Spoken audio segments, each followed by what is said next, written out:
Hello learners. तो आज हम स्टार्ट करने जा रहे हैं क्लास 10th का टॉपिक रियल नंबर्स, जिसमें कि एक छोटा सा टॉपिक है फंडामेंटल थ्योरम ऑफ अरिथमेटिक। तो फंडामेंटल थ्योरम ऑफ अरिथमेटिक होता क्या है, इसकी स्टेटमेंट क्या है, इसकी एप्लीकेशन क्या है, वो हम इस वीडियो में आज कंसेप्ट सीखेंगे और फिर इसके क्वेश्चन सॉल्व करेंगे नेक्स्ट वीडियो में। होप आपको ये वीडियो पसंद आएगा और अगर अच्छा लगा तो लाइक शेयर कर देना। करते हैं स्टार्ट। फर्स्ट स्लाइड है हमारी कि every composite number can be expressed as a product of primes.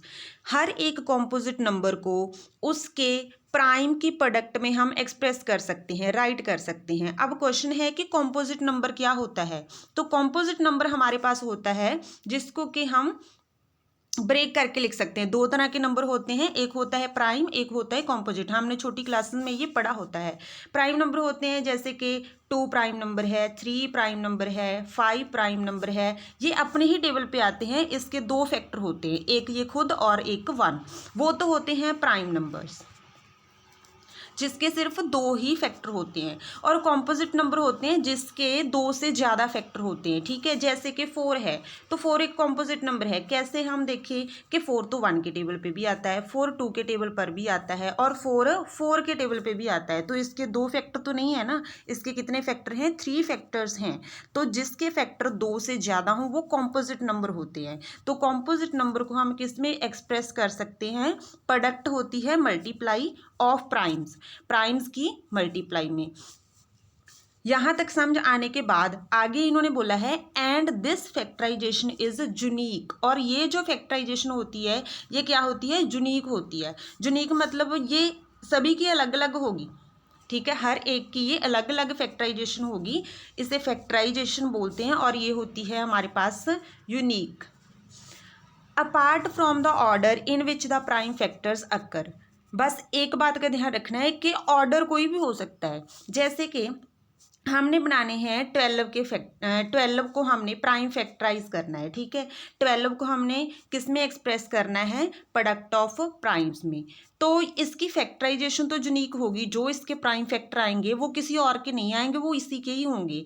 लेकिन जो उनका ऑर्डर है वो यूनिक नहीं होगा। ठीक है, वो क्या हो सकता है? किसी भी तरह हम उन्हें राइट कर सकते हैं। जैसे अब देखें कि 12 के कौन कौन से आएंगे। 12 को अगर हम देखें तो 12 के हम प्राइम फैक्टर बनाते हैं। तो ये 2 के टेबल पे गया तो 6 आ गया, फिर 2 के टेबल पे गया तो 3 आ गया, 3 के टेबल पे गया तो 1 आ गया। ठीक है, तो यहाँ से हम देखें तो 12 के कौन कौन से फैक्टर आ गए हमारे पास। तो 12 के हमारे पास फैक्टर आए हैं। 12 के फैक्टर कौन कौन से आगे? 2 इंटू 2 इंटू 3। अगर हम इसको 2 इंटू 3 इंटू 2 राइट कर लें तो भी इसमें कोई प्रॉब्लम नहीं है। क्यों? क्योंकि हम इन्होंने लिखा हुआ है इसमें कि फैक्टराइजेशन तो यूनिक है, कि फैक्टराइजेशन यूनिक है apart from the order in which the prime factors occur. पर उसका कोई लेना देना नहीं है कि वो किस ऑर्डर में आ रहे हैं। जैसे हमने यहाँ पे देखा ही कि हमारे पास जो 12 के फैक्टर बने, हम उसको 2 इंटू 2 इंटू 3 भी राइट कर सकते हैं, 3 इंटू 2 इंटू 2 भी राइट कर सकते हैं, 2 इंटू 3 इंटू 2 हम किसी भी तरह से राइट कर सकते हैं। पर हमारे पास जो ये फैक्टर्स आए हैं ये यूनिक हैं, इसका ऑर्डर हमारे लिए मैटर नहीं करता, वो यूनिक नहीं होता। तो ये है इसकी पूरी जो स्टेटमेंट है कि हर एक कॉम्पोजिट नंबर को हम प्रोडक्ट ऑफ प्राइम्स में एक्सप्रेस कर सकते हैं। और ये फैक्टराइजेशन क्या होती है? यूनिक होती है apart from the order in which the prime factors occur. पर जिस ऑर्डर में प्राइम फैक्टर अकर हो रहे हैं उसको छोड़ के बाकी जो फैक्टराइजेशन हम करते हैं वो क्या होती है? यूनिक होती है। तो ये है फंडामेंटल थ्योरम ऑफ अरिथमेटिक की स्टेटमेंट। इस थ्योरम को अब हम पक्का करेंगे। पक्का करने के लिए मैंने 2-3 एमसीक्यूज इसमें डाले हैं जो हम देखते हैं कि इनके क्या आंसर आएंगे और इससे ही आपको पक्की हो जाएगी। क्योंकि कई बार एग्जाम में ना इसका प्रीवियस ईयर में जैसे आया हुआ है कि या तो स्टेटमेंट लिखने के लिए कह देते हैं वो, या फिर उसका कोई एमसीक्यू, आपको एमसीक्यूज भी आएंगे तो उसका एमसीक्यू भी बन के आ सकता है। जैसे कि फर्स्ट एमसीक्यू है हमारे पास, इन्होंने दिया है कि which theorem states that every composite number can be expressed as a product of primes, and this factorization is unique apart from the order in which the prime factors occur. तो कौन सी theorem ने ये state किया है कि हर एक, अब आपको स्टेटमेंट ना यहाँ पे सेम आएगी, क्योंकि थ्योरम की स्टेटमेंट चेंज नहीं होती, वो सेम ही होती है। आपने ध्यान रखना है, पूरी चंगी तरह से उसे समझ लेना है कि इन्होंने कॉम्पोजिट नंबर को एक्सप्रेस करना है किस में, प्रोडक्ट ऑफ प्राइम्स में, और ये फैक्टराइजेशन क्या होती है, यूनिक होती है। तो ये हमने किस में पढ़ा है, डिवीजन लेमा में नहीं होता, डिवीजन एल्गोरिदम में नहीं होता, फंडामेंटल थ्योरम ऑफ अरिथमेटिक में होता है, और फंडामेंटल थ्योरम ऑफ अलजेब्रा हमने की नहीं है। तो इसकी कौन सी ऑप्शन सही है, option number C. Next question है, which number can be expressed as a product of prime numbers.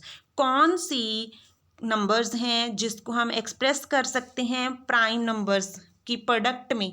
तो वो हमने पढ़े हैं, कौन से पढ़े हैं, हाँ जी, अपना आंसर सोच के रखो कौन सा है इसमें से। Option A prime number, option B natural number, option C whole number, और ऑप्शन डी कॉम्पोजिट नंबर। तो इसका सही आंसर क्या है, कॉम्पोजिट नंबर। हम कॉम्पोजिट नंबर को क्या कर सकते हैं, प्रोडक्ट ऑफ प्राइम्स में राइट कर सकते हैं।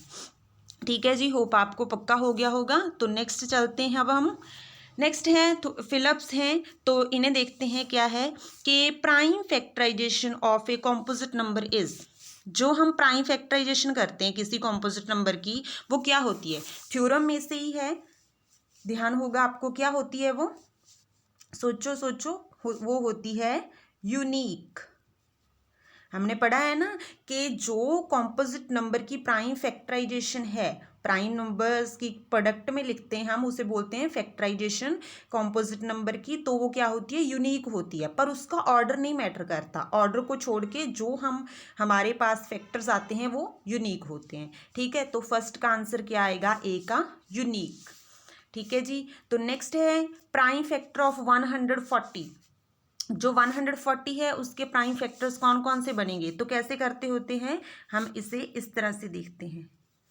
140 के प्राइम फैक्टर 2 के टेबल पे जाएगा, सबसे छोटे प्राइम पे देखना होता है, 2 पे जाएगा ये 70 आएगा, उसके बाद फिर 2 पे गया 35 आएगा, उसके बाद फिर कितने पे जाएगा ये, अब 5 पे जाएगा, तो कितना आएगा 7 तो प्राइम ही है, तो 7 पे गया 1।